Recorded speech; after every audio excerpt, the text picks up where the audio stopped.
머스크 리스크. 라임 좋은데요. 이 트위터를 전기차 회사 테슬라의 CEO인 일론 머스크가 인수했다는 뉴스 많이 보셨을 겁니다. 근데 잡음이 끊이지 않고 있습니다. 직원도 엄청나게 해고를 했고요. 근데 이게 내가 트위터 직원도 아니고 한국에서는 나랑 뭔 상관이라고 지나칠 수도 있지만 끝까지 보시면 상관이 있을 수 있습니다. 오늘의 키워드 머스크 리스크 전문가와 함께 자세히 알아보겠습니다.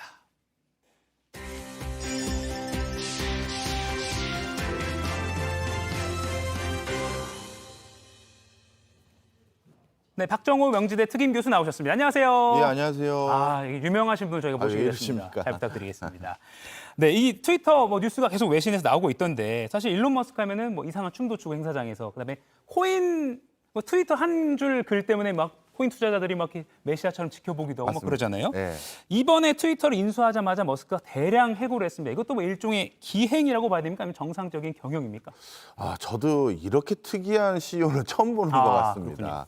약간 이번에도 성급했다라는 것을 여러 정황에서 알 수가 있는데요. 먼저 간단한 내용부터 설명드리면 네. 트위터의 전 직원은 한 7천여 명 정도 됩니다. 네. 그중에 이번에 일론 머스크를 통해서 해고 통보를 받은 직원 수는 3,700명 정도 돼요. 절반이네요. 예, 상당한 숫자죠. 그것도 통보하는 방식이 이메일을 통해서 일방적으로 통보를 했는데요. 그런데 이렇게 큰 회사 같은 경우는 구조조정을 설사 해야 될 일이 있다 하더라도 누구를 해야 되는지 어떤 업무는 남겨야 되는지에 대한 면밀한 판단이 필요한데 그렇죠.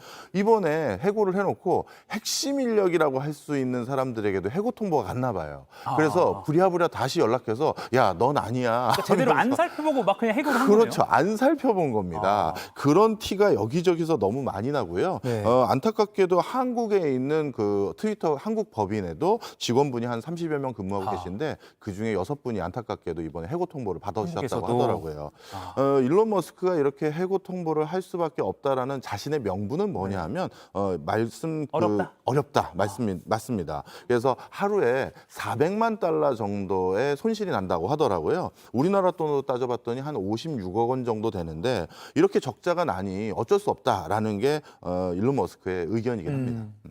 그 말이 맞는지 아닌지는 사실 좀 검증을 더 면밀하게 해봐야겠지만 이게 월급쟁이인 저한테 정말 오싹한 소식입니다. 제가 오늘 맞아요. 상클 첫 방송인데 예. 나갔던 이메일 확인했더니 오늘까지입니다.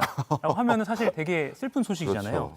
근데 보통 미국이 좀 해고가 쉬운 나라다, 되게 좀 일상적이다라고 알고 있는데 그래도 좀 너무한 처사가 아닌가 싶습니다. 근데 이 트위터뿐만 아니라 인스타그램, 페이스북 운영하는 그 메타 플랫폼 이 회사도 대량 해고 바람이 불고 있다고요. 예, 맞습니다. 메타 같은 경우도 직원 11,000여 명 정도 어마어마한 숫자인데요. 네. 해고를 해야 될 수밖에 없는 상황이라고 얘기를 하고 있는데요.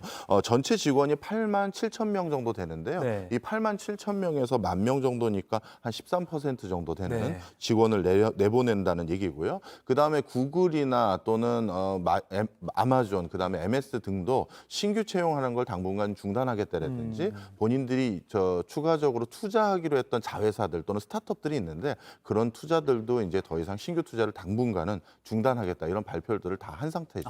그래서 보시는 것처럼 네. 회사마다 정도의 차이만 있을 뿐이지 내년도에는 모든 빅테크 기업이나 전도 유망하다고 분류됐던 기업들이 대량 해고 또는 신규 채용 중단을 선언한 상태입니다. 그리고 지금 화면마다 빅테크, 그러니까 한마디로 그냥 유명한 회사라는 거잖아요. 그렇죠. 근데 네. 사실 그냥 잘 모르는 입장에서는 안 망할 것 같은 회사인데. 그럼요. 예. 그리고 사실 대학생들 전 세계를 통틀어서 다 이 회사 가고 싶어하는 회사들인데 이렇게 일종의 한파가 불고 있습니다. 이건 이유가 뭔가요? 아까 트위터 일론 머스크 말은 어렵다 이건데 이렇게 해고할 만큼 위기인가요? 예, 좀 설명을 드리면요. 이러한 먼 미래를 바라보고 투자하고 있는 회사들 같은 경우는 내부 구성원들 중에서 상당수가 지금 당장 캐시플로우, 즉 돈을 버는데 기여하는 직원이 아니라 10년 뒤, 20년 뒤에 우리 회사가 뭔가 발돋움을 할 수 있는 그 근거가 되는 걸 지금 하고 있는 직원들이 상당히 많습니다. 그렇죠. 그런데 지난 2년 동안에는 이 빅테크 기업들이 여러 가지 성과들이 좋았어요. 코로나19로 인한 비대면 상황에서 자꾸 사세가 늘어나는 형국이었습니다만 그런 과정에서 먼 미래를 본 이런 투자 역시도 많은 직원들을 뽑아서 같이 하고 있었거든요. 네. 그런데 경기가 급락하게 되면서 지금 당장 돈을 버는 것에 좀 더 집중한 것으로 보여지고요. 네. 그래서 경기 침체 때문에 지금 돈을 번 중심의 인원들로 세팅을 하는 거고 그다음에 코로나 방역 규제 완화로 인해서 이제 더 이상 비대면 수요도 크게 늘지는 않을 거다. 이런 판단이 들어간 것 같습니다. 아니 근데 당장 이 사람이 지금은 수익 창출에 좀 도움이 안 될 것 같아도 좀 있다 보면 이 사람이 또 어떻게 기술을 개발해서 잘할 수도 있을 것 같은데 서운할 것 같기도 하고 뭐 그러네요.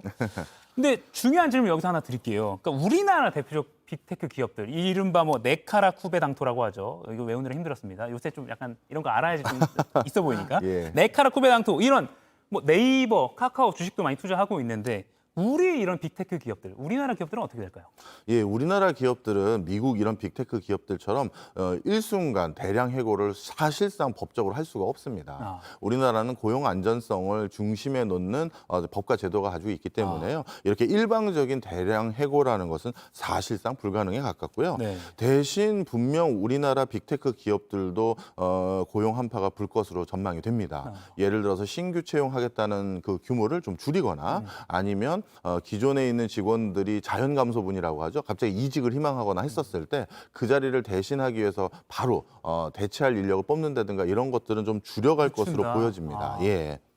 그렇군요. 그러니까 사실은 트위터발 이 소식이 그러니까 먼 나라 미국에서만 일어난 일이 아니라 이게 우리나라 빅테크 기업에도 좀 비슷한 패턴이 있다고 보면 되겠네요. 맞습니다. 그런데 이제 분명한 것은 미국과 우리나라는 고용을 채용하는 방식도 다르지만 해고하는 방식도 다른 게요. 우리 예전에 트럼프 대통령이 그 TV 쇼 같은 거 진행할 때 네. 유행 하나 만든 거 있었죠. You fire 하는 거 있잖아요. 당신 해고야. 미국은 고용법상 진짜 고용주가 일방적으로 이런 식으로 해고를 해도 사실 무방한 경우가 많이 있습니다. 네, 뭐 미리 통보만 좀 하는. 예. 그런데 우리나라는 절대 그런 건 용납이 안 되죠. 그렇기 때문에 언론에서 이렇게 특별한 그 뭐 대량 해고가 우리나라에서 보고가 되지 않았다는 것은 아직까지는 계획이 없다. 이렇게 보셔도 됩니다. 그럼 이거 하나 카카오나 네이버 주식을 갖고 있는 분들은 그러면 이번 트위터 소식을 그렇게까지 긴장해서 볼 필요는 없을까요? 아닙니다. 이 빅테크라는 게 같이 맞물리는 경우가 많습니다. 이 기술이라는 것도 상당히 유행이 있거든요. 미국에서 어떤 비즈니스 모델이 붐업이 된다라고 하면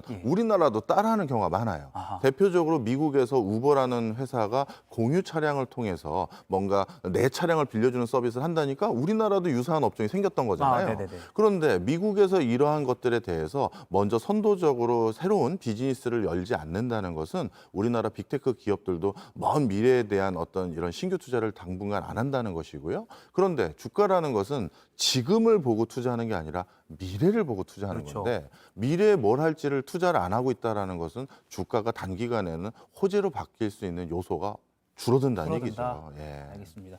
이게 마지막으로 닷컴 버블 뭐 이런 게 생각나요. 네. 그러니까 저도 어릴 때지만 계속 강조합니다, 나이를. 네, 닷컴 버블이 생각나는데 지금 회사 입장에서도 투자자 입장에서도 이런 한파가 이제 불어닥칠 건데 어떻게 좀 대비를 해야 될까요? 네, 이 역사적으로 보면요, 어떤 분야에서 종사하는 닷컴 회사들이 있습니다. 1등부터 10등이 있으면요. 그런데 이러한 예를 들어서 뭐 혹한기라고 할게요. 경제적 그 혹한기를 겨치다 보면 1등부터 10등 중에서 상당히 많은 숫자들의 회사들이 없어집니다.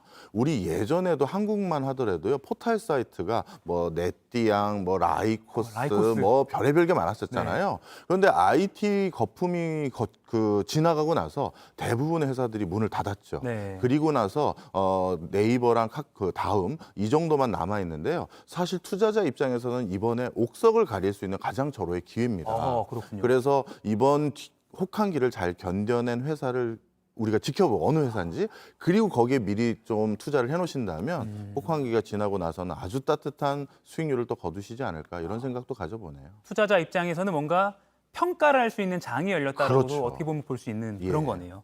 알겠습니다. 오늘 첫 시간 머니클래스 박정호 교수와 함께했습니다. 고맙습니다.